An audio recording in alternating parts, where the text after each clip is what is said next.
All right. Good afternoon, everyone, or good morning if you are in the western part of our country. My name is Jonathan Bogues. I have the pleasure to serve as Civic Engagement Director to the American Bar Association Young Lawyers Division. I practice commercial real estate at Michael Best and Friedrich in Raleigh, North Carolina. I will be moderating this informative panel or informative conversation rather on running for office as a young lawyer in your state local governments. With us today, we have the pleasure of speaking with Representative Terry Brown and Senator Mujtaba Muhammad. I'll let our two panelists introduce themselves, and I'll start with Representative Brown.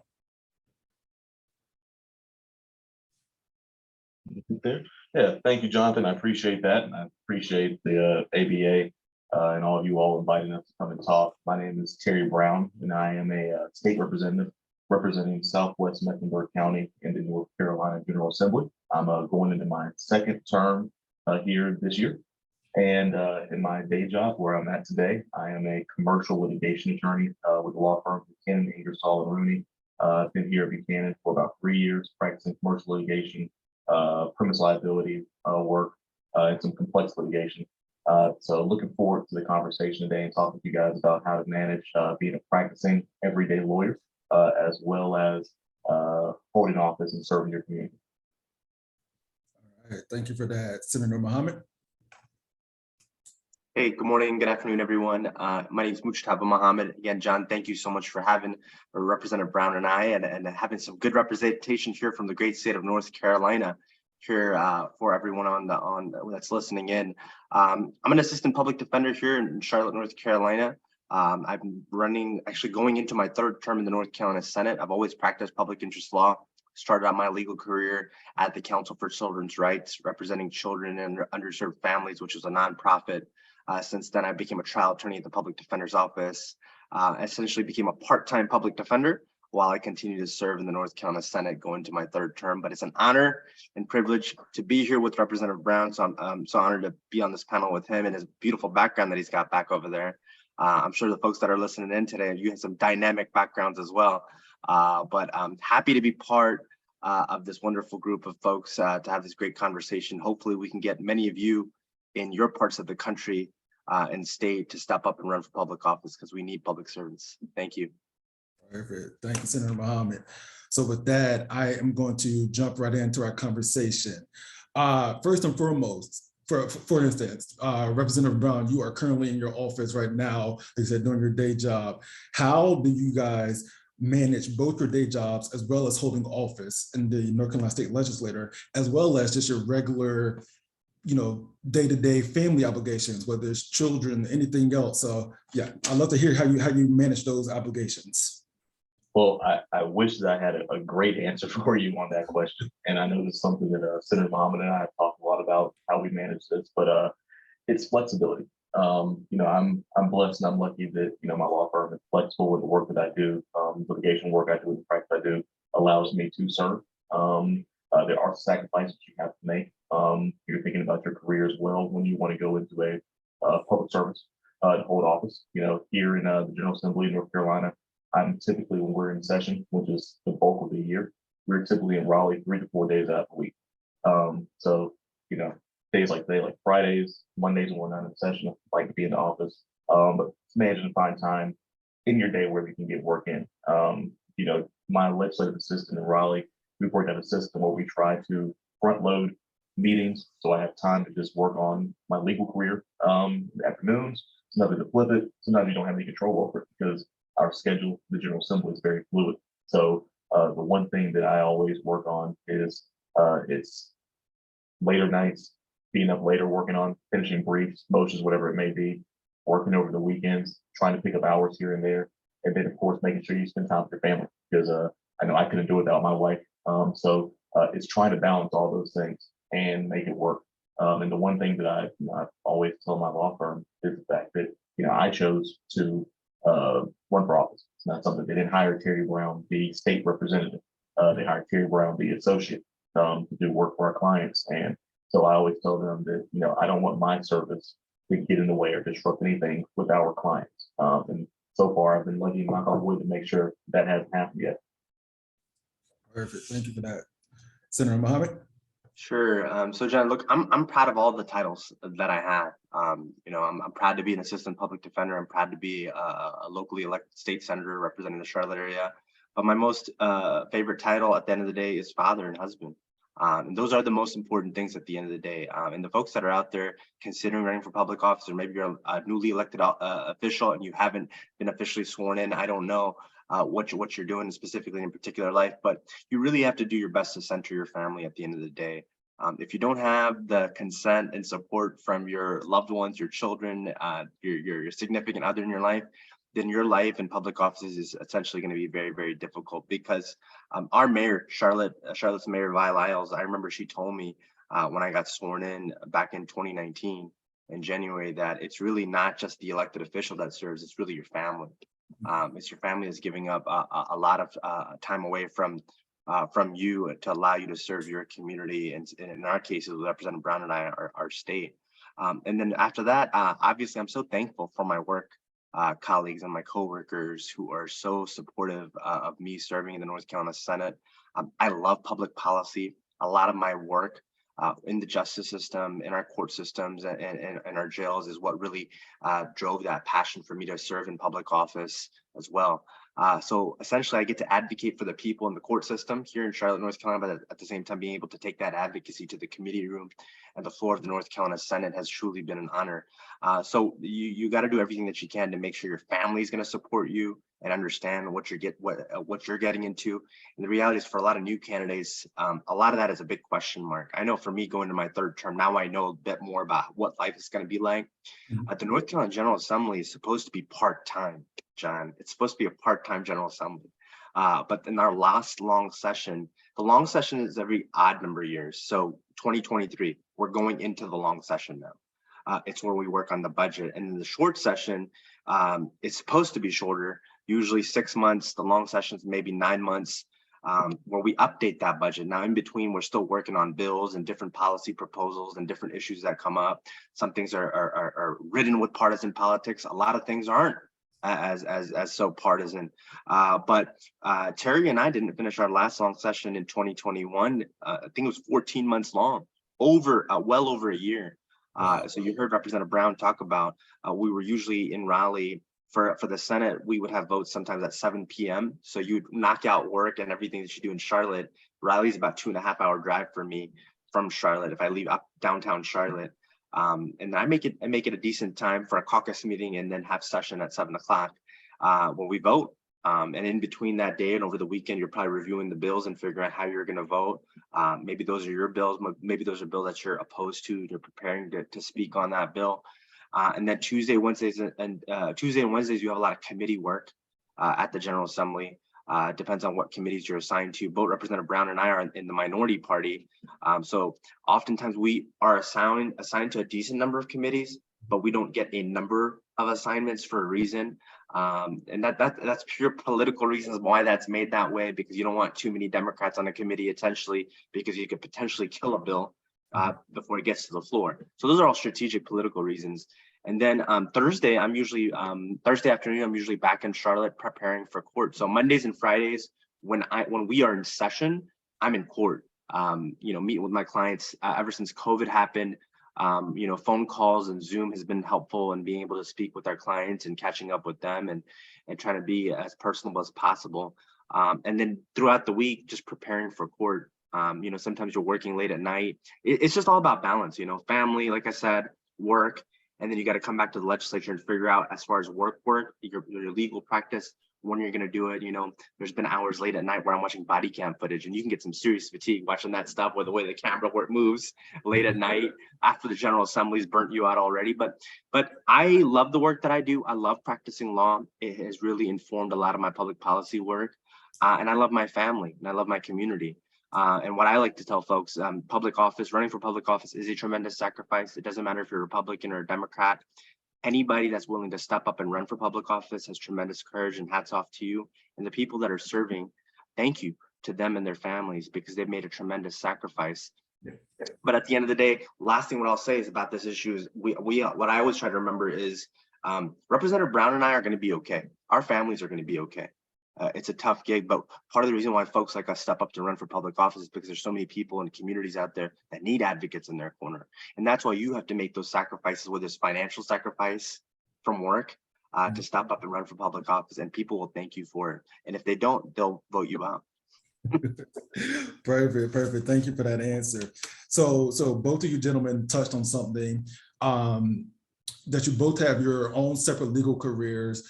Representative Brown, you mentioned you were not hired as Representative Brown, you were hired for your career. So my question is, running for office, is that something you always knew you wanted to do? Or if not, was there a certain motivating factor once you became a practicing attorney, or Yeah,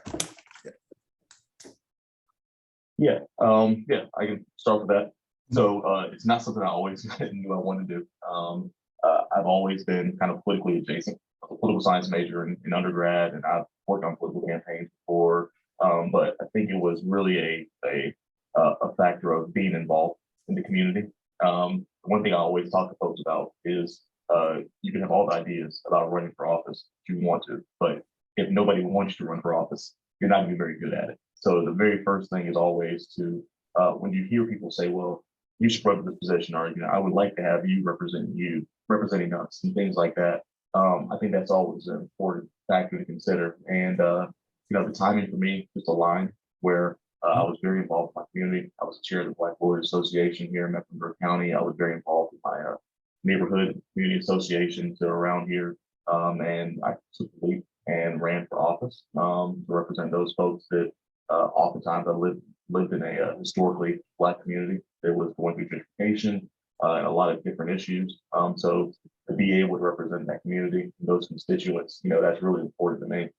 But I would always say, whether you're running for office or you're serving in a capacity in the bar association, neighborhood association, I would always say find something that you're passionate about, because as Senator Muhammad said, I've said, it's a lot of work. It's a lot of time. It's a lot of work that you do that nobody sees you do and nobody thanks you for.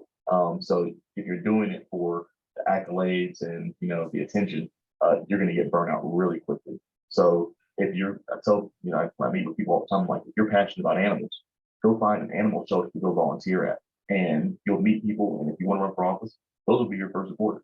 If you're passionate about art, go back and give back to a group that tutors kids in the weekends in art and things like that. And those will be your first supporters, but those are things that will energize you. Those are things that you're really interested in, you're really involved in. And that will help push you, rather than just coming in and saying, well, I know that I'm a lawyer and I want to run for office, and I'm going to do this, and I'm going to do this, and I'm going to do this. That's going to be false. People will recognize that as well. So the first step has got to be some passion, some heart behind it. Perfect. Senator Muhammad, same question. Sure, John. Well, what I'll say, I think as lawyers, we're used to making arguments. We're used to, advocating for our clients all the time. So I think many of us sometimes, a lot of lawyers that I've met sometimes think about running for public office. They just don't know maybe if it's a real thing. Maybe it's in the back of their mind. For me, when I came to the North Carolina Senate in 2019, I was one of the more younger members. I'm 37 years old now, going into 38 in June. Terry and I have the same birthday, by the way. Don't we, Terry? we both got the same birthday. Yeah, June 8th. June 8th. So that's always the greatest thing that I love about Terry and I. But I never actually thought that I'd be running for public office so soon. Practicing law, loving being in the courtroom, that client contact. If there's public interest attorneys out there, especially if they're a prosecutor or a public defender, you're in the courtroom all the time. You get to learn so much. And a lot of the public defenders that I know and prosecutors, they've gone into the private sector and they become tremendous litigators in the private sector, a lot of these great firms as well. So you get a lot of great skills as a young attorney. So for me, like Terry mentioned, I was already involved with the community. I was one of the vice chairs of the County Democratic Party, on the boards of a number of nonprofits, serving at the Council for Children's Rights and as another nonprofit in Charlotte as a staff attorney there. So all those issues that I saw in the community really informed my decision to step up and run for public office. Obviously, the political climate, I'm not going to lie, obviously influenced me a lot. In 2016, we saw the drastic changes in our country, and what I saw, a lot of divisiveness. I think we needed some more common sense public servants to step up and run for public office, to end a lot of the division, realize that we can come together as Republicans and Democrats to come up with some great solutions. For me, I always like to say, especially working in the justice system, is how can we build people instead of building prisons, whether it's North Carolina or the United States. So that's really been a lot of my commitment. So I'm honored and privileged that the people of Mecklenburg County's 38th Senate District gave me this opportunity, now going to my third term. So gonna continue that balance at work, family, and Senate life as best as I can, and until I have the ability to serve. Thank you both. So Senator Muhammad, you touched on this a little bit regarding advocating for your clients in the courtroom. And this is a question for both of you, but how do you think your legal degree and your legal career helps you in the state legislature? Oh, absolutely, John. You know, John and I went to law school together. Yeah, So law school that's another great connection, John. You know, statutory interpretation, reading all those cases, issue spotting, all those things, and be able to make arguments. I mean, I think lawyers are great lawmakers. I think a lot of, in the General Assembly, I know Terry and I probably heard it. I know I hear it all the time on the Senate side where they say there's too many lawyers in the General Assembly. Actually, I don't think we have enough lawyers, because lawyers are trained to see and think about both sides of the issue. So it doesn't matter if you're a Republican or a Democrat. A lot of the legislators, I'm a Democrat, a lot of the legislators that are Republicans that are lawyers, I'm able to talk to them, have a conversation with them, help them understand the benefits, right, or the positive of any piece of legislation. And I feel like we can have a lot more rational dialogue. Not to say that people with different careers and backgrounds aren't important to the General Assembly. They are, but I think lawyers are just naturally trained to look at both sides of the issue, because you do that for your client all the time. And then at the end of the day, being able to make that argument, whether it's in the committee room or being able to ask those questions from witnesses in a committee room, like you do if you're a trial attorney or depositions for direct examinations or cross examinations. So a lot of those skills are definitely transferable. And then reading and analyzing, that's huge. I mean, we get so many bills all the time. Bills that we don't even have a background about and understand, but you've got to be able to understand these complicated words, the way the language is. Sometimes what does it mean, may and shall? Those are critical. That's a huge difference in a bill. So those are the types of things that are really, really helpful about being an attorney. But I think the biggest is those skills that attorneys have, because they've got to be relationship builders. You understand that you might be working with that opposing counsel, not just for this one client, but you're going to see them next week or the next month. So legislating is very similar. You can't burn all your bridges, but at the same time, you still got to be a zealous advocate for your constituents. So a lot of the same skills and relationships and day-to-day experiences we have as an attorney, that's what I have personally seen as a lawyer, as a lawmaker in the North Carolina General Assembly. I've never been in executive office. I've never been in any type of statewide office where you're actually operating an office. But I know for lawmaking, lawyers are great at that. And I think it's an important skill set that we have from law school, our internship, and even our legal practice. So General Assemblies would benefit from more legal practitioners. Perfect. Thank you for that answer. Representative Brown? Yeah, no, I would echo all of that. You know, I would say one of the biggest things that Senator Muhammad hit on, I experienced last session. You know, in the House, I sit on the Judiciary Committee, and I know that Senator Muhammad is on the Senate side as well. And we're dealing with laws that are dealing with, you know, search and seizure, Fourth Amendment issues. All these heavy issues are going to affect the entire state. And there are bills that are being presented by non-lawyers. And there are just certain critical questions. Questions that if you're, you know, that not to say that, you know, lawyers have more knowledge than anybody else, but we do know the law. We do know certain things that the layman doesn't. And there's been multiple times where we're in committee and you could hear something. I'm like, this sounds good on paper, but in practice, this will be disastrous for the criminal justice system, for our civil courts, for everything. And being able to ask those questions and interpret these laws in a different way. Just that skill. You know, I'm sure I'm like every other lawyer that when I was in law school, I was like, why are we reading all these cases and having to do this? And now when I'm sitting here reading bills that are coming before us in the General Assembly, I would say, okay, now this does give me a leg up. This does help. I kind of get it now. But being able to think on your feet is probably one of the biggest things that helps you as a lawyer, you know, when you're in there, especially when you're in litigation practice where you're having to do motions practice. I would say that committee hearings and floor debates and things like that are very similar in the courtroom. I wish there were some more rules like we have in our courts, but that's neither here nor there. But being able to kind of move on a dime, be quick, think on your feet and be able to work with people. One of the things people always give lawyers and politicians a hard time with are saying, you're going head to head with each other in the courtroom, and then you're going out afterwards for drink, going out together after dinner. And the political system's the same way. But that's how you make relationships. In the same way you want to make a deal with opposing counsel, you want to try to make a deal with somebody across the aisle. And those skills are helpful because in our practice, we have a combative legal system, but it's also a collegial legal system. And when we take that into the General Assembly, I think that gives us a good way to negotiate and try to get some good stuff done for folks back home. Perfect. Thank you for that. So you both kind of mentioned this earlier regarding your age and being some of the youngest members of the North Carolina State Legislature. So my question is, were there ever any self-doubt or apprehension in regards to deciding to run? And then once you were elected, do you have any apprehension or self-doubt, pushing these bills forward or being in your committees with someone who may be more seasoned than you? So, yeah. I mean, what I'll say, John, again, as younger elected officials, you have to really think about, because your personal finances do take a hit. Your personal legal career, whatever you're doing, even if you're not an attorney, will definitely also take a hit because you're not there regularly all the time. I mean, I'm sure Terry can speak to that as well. But I think for me I think this is why representative democracy is important, diversity is so important. So as a person of color, I'll be honest with you, John, I'm not used to being in a lot of the rooms where people look like me.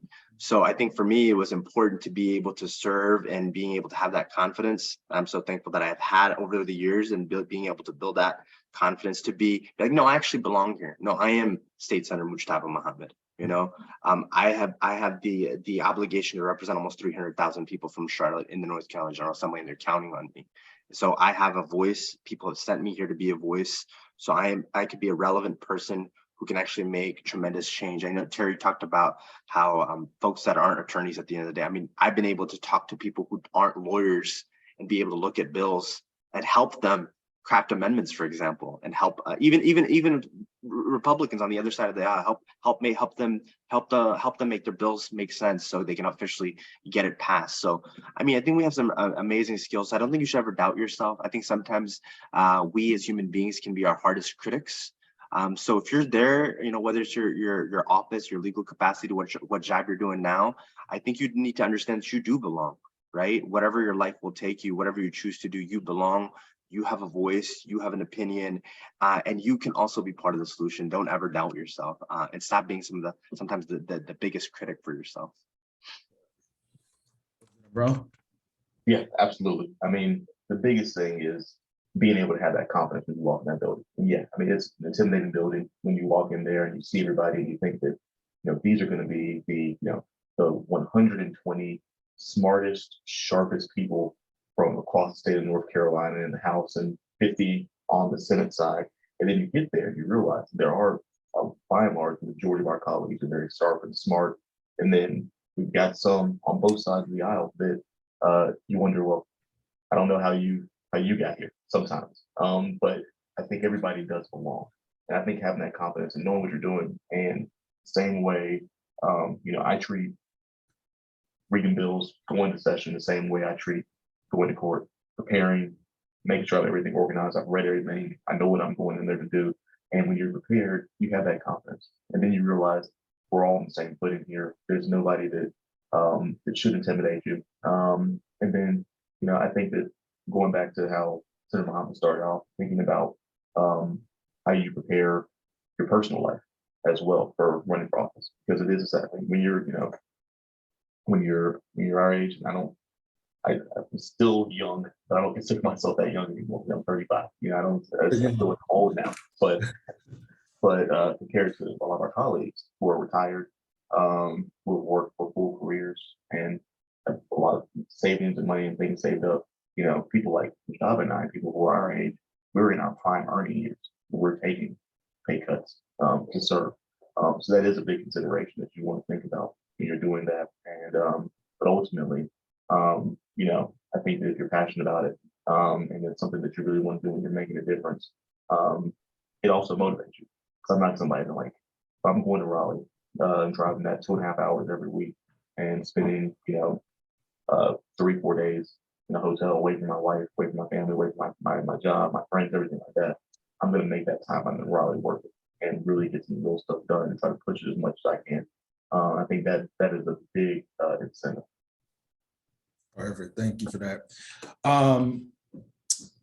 So I wanted to provide our panelists and people who may watch this in the future some practical tips for young lawyers who ever decide to run for office. So can you guys provide us with some practical tips, whether it's campaigning or whatever it may be? I'm sure you had to, fill out certain paperwork, certain documentation to put your name in and so on and so forth. So if you guys have any practical tips? I think the biggest one, John, is being a younger person, getting closer to 40. Two things. First of all, I'll say is, especially as far as state legislatures, usually a lot of lawmakers are, I think, in their 60s. Having young people in a legislative body, I think it's important, brings fresh eyes, a different perspective to issues, and that actually can be a great thing. So that's something that folks need to remember. But as far as like practical, I think the biggest thing, especially when I meet younger folks who always reach out to me and say, hey, I'm thinking about running for city council or school board or the state house, state senate. I always tell them, stop chasing a title, because I've met a lot of young folks. They don't exactly know which office they want to run for, but sometimes, sad to say, we're in search of a title. For me, I never wanted to be on city council. I never wanted to be on school board, and I appreciate those folks for what they do. But knowing my background, knowing what skills I bring, I always wanted to be a lawmaker in the state legislature. I thought that was a good fit for me.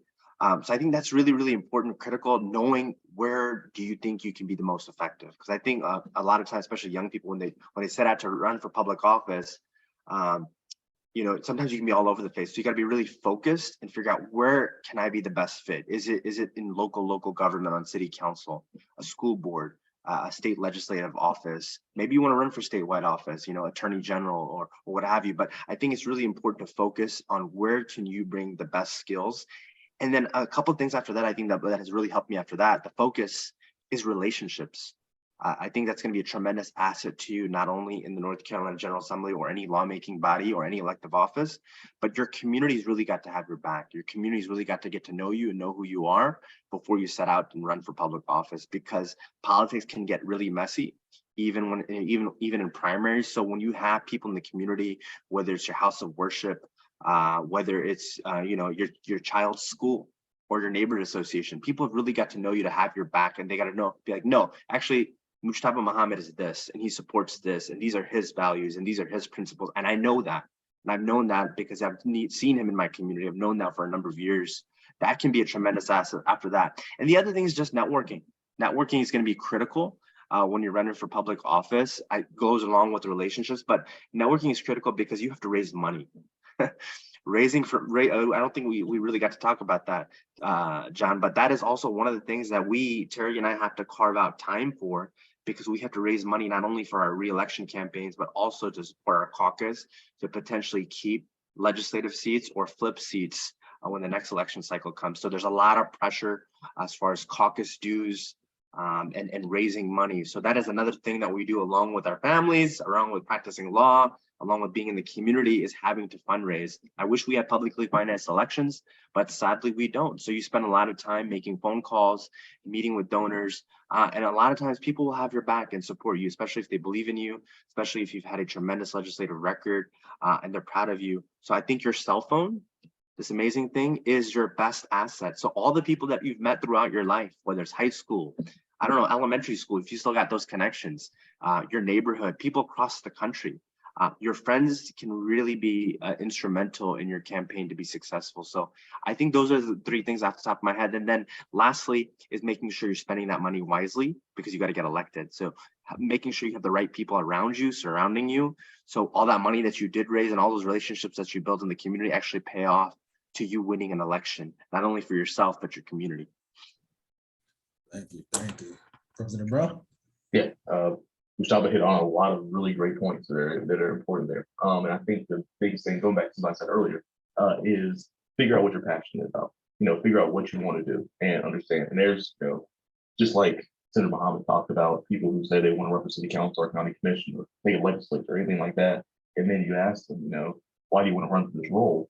And they say something that that body doesn't even cover. If here in, I'll give for example, you're here in Charlotte and you're saying, well, I care about school and you want to run for city council doesn't do anything about schools. You need to run for county commission or school board, something like that. But so understand what it is that you're passionate about, what you care about, what your focus is, and then figure out ways to get involved there. And kind of how I said earlier, maybe not the first step is to just immediately run for office. I never discourage anybody, especially young people, from running for office. So we do need more diverse voices, we need more young voices. But I always like to encourage people to say, what is an organization that is focused on what you're passionate about? What is a group that you care about, something that you really care about, that you can get involved with? And that way you meet other people who they'll say, oh, well, that's John. And John really cares about animal welfare. I keep saying animal welfare, I think of my dog there, I guess. But he really cares about animal welfare. So when you do run for office, all these folks that know you care really about animal welfare and your platform is about animal welfare, they're all going to come out of the woodwork and they're going to go knock on doors for you. They're going to go and donate for you. When you're thinking about raising that money, like Senator Muhammad said, when we're young, a lot of times our peers are the people working the first people we call, and they're also young, and they're not always in a position to write a $1,000, $2,000, $3,000 check like other older donors are able to.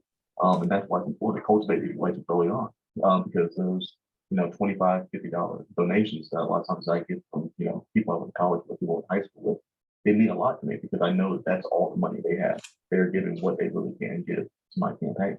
And those do add up. But the more connections you make, the more you get involved with the bar. It's definitely your comfort zone. We're lawyers, we're not salesmen, so sometimes it's hard to do those cold calls and those cold asks, like our peers in the business and service industry do. But you kind of have to be able to get those goals. And then the biggest thing that I always stress to folks is you cannot do this. No person who has ever been elected or who's been successful has been able to do this alone. So you have to make sure that you have a support group. You've got friends, you've got family. If you're married, your husband, your wife, your spouse is not on board, you're not going to be successful at this. You just can't do it. It's talking to you have kids, thinking about those different things you have to do because I remember my good friend Senator Muhammad had to leave right from session to go to the birth of this child. And it's because we had to be, they had to be there in session at those times. But thinking about all those different sacrifices, it's not just your name's on the ballot, your name's on the yard signs on the front of the t-shirts, but it's all those people behind you that care about you, that are supporting you, that you don't want to let down, but you also want to make sure that you're taking care of them as well, because you're going to be leaning on them a lot. So I would do as much as I can early on if you think that's important to lock down your career. It's always a difficult conversation, having that conversation with your job and figuring out the right timing of doing it. Because one thing I've known people that have jumped out there, run for office, and then their law firm or their job has said, well, we can't have somebody running for office, somebody who holds office here. And then now you're already out there running. You don't want to lose you can't lose your job. It puts you in a difficult situation. So I would always encourage people to really sit down, have that honest conversation early on with your jobs, because it is a sacrifice. I had somebody reach out and send an email to our office, and I'm pretty sure Mustafa, you might have got it as well. But they sent it out saying, what if we made all politicians make minimum wage? And I want to respond back like we kind of do. When you think about what the actual amount that we're making to serve. So you do have to make sure you're supplementing that with your career and doing a good job with your career. It's a stressful situation. Make sure that you're not letting your clients fall by the wayside. When you're up in Raleigh, when you're serving, it's also don't want your constituents fall by the wayside and trying to have that balancing act of making sure that nobody's getting the short strips.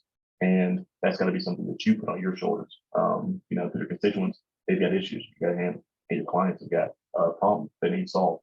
And, neither one of those people, they're sympathetic to your reality of serving, but it's also something you chose. You have to figure out how to make those two competing realities work. So if you figure out, someone on this call today figures out perfect way to make it work, please give me a call and let me know, because I would love to hear, because I'm still figuring out the best way to do it. But it's a learning process and I'm enjoying it. Perfect. Thank you both for that. So I want to take a step back a little bit and going back to, and Senator Muhammad, you touched on this as well, being a person of color in the state legislature, as well as building relationships. So when we were first elected, and we mentioned building relationships was imperative to, getting bills passed and et cetera. Did your youth and experience, was that an obstacle in building relationships, since some of the other North Carolina state legislators may be retired or can't relate from all parts of the state of North Carolina? So how do you build those relationships?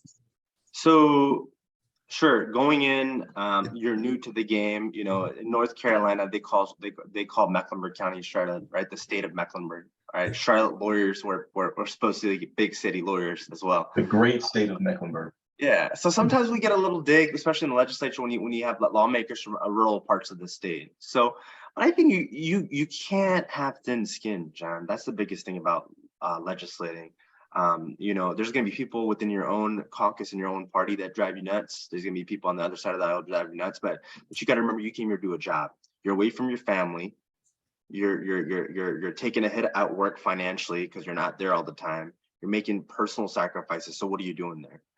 For me, I'm thankful. I've become one of the most effective Democrats in the North Carolina Senate over the past 2 terms. And I think a lot of it has to do, just like we practice law. We watch other people practice law. You watch, you observe, and you learn.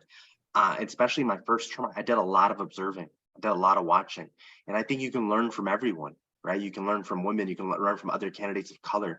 You can learn from other elected officials who've been serving since before I was born. in the North Carolina General Assembly. I mean, some of these folks are old enough to be my grandparents that I served with. But I think they bring a lot of value to that. So the biggest thing for me has been getting to know each other, getting to know lawmakers, having those conversations, those personal touches, that having that conversation. Hey, tell me about your family. How's your family doing? Oh, your daughter got married. Tell me about the wedding. Build those relationships. It doesn't always have to be immediately business, because that's how you build rapport. That's how you build those relationships. That's how the other side of the aisle is going to end up supporting your bills at the end of the day.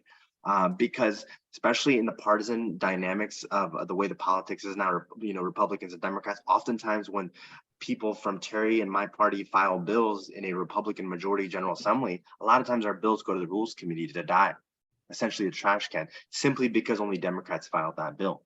So now you're there, you want to advance public policy, you have to work with the other side of the aisle. You might not get everything that you want, but you're moving that ball forward. And I think lawmaking especially tells you to be much more rational. It teaches you to be much more patient. I think the general public gets very frustrated with people like in Congress and even their state legislative bodies. I'm going to be honest with you, it's a very slow process. I mean, heck, we passed Medicaid expansion in North Carolina after years, Republicans saying no. And the North Carolina Senate all of a sudden started using Democratic talking points and passed it in the state Senate. Well, that bill's still stuck in the state House. And people would have thought, oh, wow, I thought the Republicans were on board. Everything just moves really slow. So you got to be really, really patient. And during that patience, you got to be able to figure out ways to work with the other side of the aisle, work with folks from your chamber. Even the other chamber is critical. Terry's in the state House. I'm in the state Senate. My bill cannot pass without the state House voting on it either. So you got to build those relationships there as well. And even among members of your own party, because there's 120 state House representatives in the state House, 50 state senators. There's a lot of people you got to get to know from other parts of the state. Terry and I are from the same delegation here in Mecklenburg County, so it's great to have assets like Terry in the House and me on the Senate. We can always help each other make those connections. But again, don't have thin skin. Build those relationships. It's a lot like practicing law, right? You always want to look out for the best interest of your client, and here your client is your constituent. They have certain demands, and deliver for them as best as possible. There's no guarantees, just like we don't ever guarantee anything to our clients, right? Yeah, right. Yeah. Representative Brown? Yeah. I think the biggest thing you think about it when you're practicing as an attorney, when you get that first email from opposing counsel, or that first time you meet opposing counsel, talking about how you can typically 9 times out of 10 tell how that relationship is going to go immediately. And it's the exact same way with meeting folks in the General Assembly and you're talking to them. I think that one of the big things that gets a bad rap a lot of times is how divisive it is. So it can be very divisive. I will never say it cannot. But when you look at the majority of bills, majority of things that we're actually trying to advocate for and work on, we meet in the middle a whole lot. And we do work together a whole lot on a lot of different things. Now, the big hot topic, very controversial issues, that's when it gets polarizing. But the majority of stuff that really helps our districts, that's where it works out at. And I think going into that mentality of, when I got elected, my mentality was, I can work with anybody that's willing to work with me. And everybody does not have that mentality. But if you go into it, when you talk to folks, you meet them, I go out, I've had dinner, gone out for drinks with people who we don't agree on a lot of things ideologically, but at the end of the day, when we have bills we're working on, we're thinking about those things, we can go to them and we can be useful allies. A lot of times it's the big word is ego. And for a lot of us in the minority, a lot of us who are more junior members, it's putting aside our egos to get stuff accomplished for our constituents. And for a lot of more senior members, the work we have to do is stroking their ego and making them feel important, making them feel special. And saying, I would sure love if I could just learn from you a little bit on this, or how do I know you keep the wheels moving. Like how can I get on your calendar and all this kind of stuff. So I think knowing your environment, understanding what you're doing is crucial and is key. Perfect. Thank you for that. John, real quick, to piggyback off of Terry, I think Terry was right when he brought up that ego point, because oftentimes, especially in a member of the minority, you might have some great bill ideas. Guess what? If you want to see that bill idea become a reality, your name isn't going to be attached to it. So you better pass that idea forward. You're not going to get any credit with it, and you just got to live with that. Because if you're excited about the public policy and actually advancing and improving people's lives, you have to really, really put your ego aside, because it happens countless times, especially when you're in the minority party, where you come up with a great idea and you got to pass it, and you don't need to even have your name on that bill or that amendment in order to actually see it passed, because sometimes just having your name on that bill means that bill is dead on arrival. Yeah, and that's a great point. And I can't remember which one of you gentlemen mentioned that sometimes it's a thankless job. So if you're going into it to get credit and et cetera, may not be for you. So yeah. Piggybacking off of that point, mentioning the sacrifice you guys made, time away from family, time away from your prime earning years. I would love to hear some success stories, something that you say, you know what, this is why I did it. This is why I continue to show up. This is why. So yeah, I would love to hear success stories from either one of you or from both of you. Yeah. So I would like to, so I think that I'll give you actually two that I've got. Well, I'll give you kind of three. So one of the biggest ones for me, thing that we didn't really talk a whole lot about, I think is one of the ways where you can really see your impact made early on is through constituent services. And, our office keeps a spreadsheet of everybody that calls, everybody that emails and the issues they have. And I can't tell you how many people. We actually had a lady who stopped by our office. She was visiting family over the holidays and stopped by our office because she wanted to personally thank my legislative assistant and I for helping her with an unemployment claim a year ago that she got. And now she's, got a job now, she's doing better, but she wanted to stop by the building and just personally thank us for that work that we were able to do for her. Because a lot of times you call these state agencies, they give you a runaround, they get a high volume, they're getting calls from all over the state. And for us to be able to kind of step in and cut through some of the noise there, it can make a huge impact on people's lives and their day to day. So I think that's one of the big things that I've taken away. And then also in my first term, one of the biggest things for me was I was able to get 2 different programs for my community into the state budget. And I was through bipartisanship work. I was able to get a pilot program here in Charlotte for a mental health diversion program for CMPD. So now they're going to be going out doing some, instead of sending out a uniformed officer when there might be a mental health issue, they're going to be sending out a trained mental health professional and hopefully the success that we see here in Charlotte, Greensboro, and Greenville that we piloted the program at, we can take this program statewide and help save a lot of folks and give them the help they need. And then I was also able to get into the state budget airport part of my district and win some funding for the new airport museum. That was there to do some bipartisan work and get a pretty big appropriation there. So seeing those things and being able to work with folks across the line and be able to get those relationships built and see those tangible results really kind of gives me motivation to say, okay, I guess I'll file for re-election and do this thing again and make this drop again. Senator Mohammed? Sure. So, John, well, I mean, as far as policy making, I mean, there's a number of bills and opportunities I can talk to you about. We've been successful as far as amendments and bills and budgetary things that we worked on. But since I am talking to young lawyers, I think one of the biggest things where you can also that we can all focus on together without having the title as an elected official, because you're young attorneys and you remember how it felt coming out of law school or when you're looking for internships and potentially not being employed. Those are important things that I remember and I think about because as a person of color, serving the North Carolina Senate, I have made a concentrated effort, especially at providing opportunities for internships or legislative assistance and being able to research on bills for a number of college students and law students who wouldn't otherwise have those opportunities. I know when I was in law school, I didn't even think about potentially even interning at the General Assembly. And I wish I had thought about that because I wonder, it probably would have made me a better lawmaker today. So I always try to remind, especially young attorneys, you probably will meet law students or interns in your office or people that haven't even thought about it to potentially come into commercial real estate where you're at, John, criminal law, whatever, right? Commercial litigation. Those are really, really important opportunities to really give back to the community. So really take those, because that's something that I've been most proud of serving the General Assembly, is giving opportunities to serve in my office and building those relationships with other lawmakers, for other young people who wouldn't have those otherwise, those connections, because I think that can really change that world. It's that social capital that we always talk about when we're networking with people. But I think it's important as attorneys to really give back to our community, to find that young attorney, maybe that law student, or even that college graduate who's thinking about law school, and help them, give them direction, open them up to an opportunity that they didn't even think about. That is a huge way to give back to our community. The lawmaking, that's part of coalition building.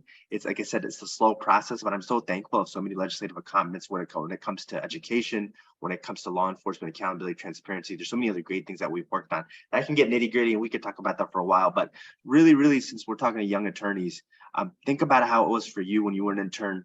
Think about how it was for you when you just graduated from law school, if you weren't employed, and really think, as you continue to advance in your professional legal career, how you can give back to your community. Maybe you can go visit that high school in your neighborhood or that Title I school and talk to a young person and tell them about that legal field and tell them how they can potentially be elected officials and judges and courtroom trial attorneys and all these amazing skills that they can have just by becoming a lawyer, and build that relationship with them throughout their early years. And hopefully you might change not only their life, but their family's life and their community's life. That's how we give back as people. That's how we become genuine public servants. And instead of searching for titles, you can just be a good human being, and those titles will follow you instead of you following them. Thank you for that. We are almost coming up on an hour, so I'm gonna begin to wrap it up a little bit. So Senator Mohammed, and you kind of touched on this as well, saying what you wish you had done back in law school. So it's a kind of a two-part question. So one, lesson to your younger self, but also advice to young lawyers who want to run for office, or if they don't want to run for office, but still want to make an impact in their community or be involved in civic engagement. So yeah. I think advice, again, like I said, keep an open mind, especially when you come out of law school, or just, you just found out you passed in the bar and you haven't fully decided which area of the law you want to work on. I think keep an open mind, because you never know what you'll fall in love with. There's nothing wrong with practicing and getting perfect at so many different things. Another thing, as a lawmaker, I think it's important not to try to be an expert at every single thing and try to figure out what your niche is, just like how we do practice of law. So I don't always dabble in every single piece of legislation. I focus on certain areas because that's how you build your reputation. That's how you get good on those issues. And that's how you can potentially become one of the best lawmakers in that area of law and actually make a huge difference. Other than that, like I said, as far as advice that I have, don't figure out where you fit in best. Where can you be of service to your community? You don't have to have a title to be able to serve your community. Maybe you want to be a judge, maybe you want to serve on school board, maybe you want to be a state legislator. Whatever you do, just be passionate about it, because voters will see your genuineness. They can see how committed you are to this work. So find an area of office that you're excited in. If you don't want to run for public office, politics affects our entire life. It's everywhere. It determines where a stop sign is, the quality of your water, your taxes, the quality of your education for you and your children, the quality of your neighborhood, public safety. There's so many things that politics affects you. So if you're out there saying, oh, I'm not interested in voting, or I'm really interested in public office, figure out ways that you can get involved to make your community better, because we can all just work 9 to 5 or do that grind and push those billable hours. But at the end of the day, yes, our bank balance might have increased, but what have we done to give back to our community? And we're only here for so long on this planet. So before you are gone, figure out what you can do to serve your brother and sister in this world. Thank you. That's a great point. Thank you. Representative Brown, I was saying the last question was lessons to your younger self. And you kind of hinted on this already, but advice to young lawyers running for office or who still want to have a impact in their communities, but not necessarily running for office. So, yeah. Yeah, I think I would just go back to this common theme that I've said the entire day today is you've got to follow your passion. And, as lawyers, we're given a lot of flexibility, and we're looked at with esteem in our communities, and we're given a lot of privileges, and we're lucky to be in the position that we are, whether you're a sole practitioner or you're working at a top multinational law firm. You always have a certain standing in the community. And I think that with that standing goes back to just that when you're given a lot, I believe that you should give back a lot. And whether it's through your church, whether it's through charity, whether it's through board service, whether it's through running for office, I think that it's really incumbent on all of us to give back as much as we can. And it doesn't have to be the sacrifice that Senator Mustafa and I made by serving the General Assembly, but it could be just as much as giving an hour a week, hour a month to a community group, something that you really care about. And it's something that, it'll help. You'll do better at it because you care more about it, because you care about it than you would if you're just going to say, well, I'm going to check this box and I'm going to go do this charity group, or I'm going to go do, well, Bart sent an email about an expungement clinic and I don't really care about that. So I'm just going to go do it. And the people that you're going to be serving, will be working with or working for, are going to know that your heart's not in it. Whether you finding out and seeking opportunities, do something that you care about so you can really let that passion shine through. So I would encourage everybody to get involved however you can. It's very important, and it makes you feel good.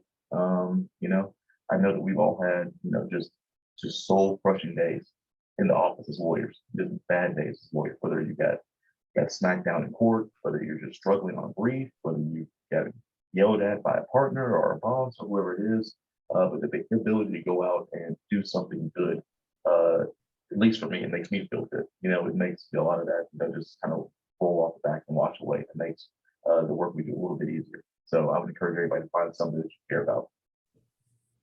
Perfect. Thank you for that.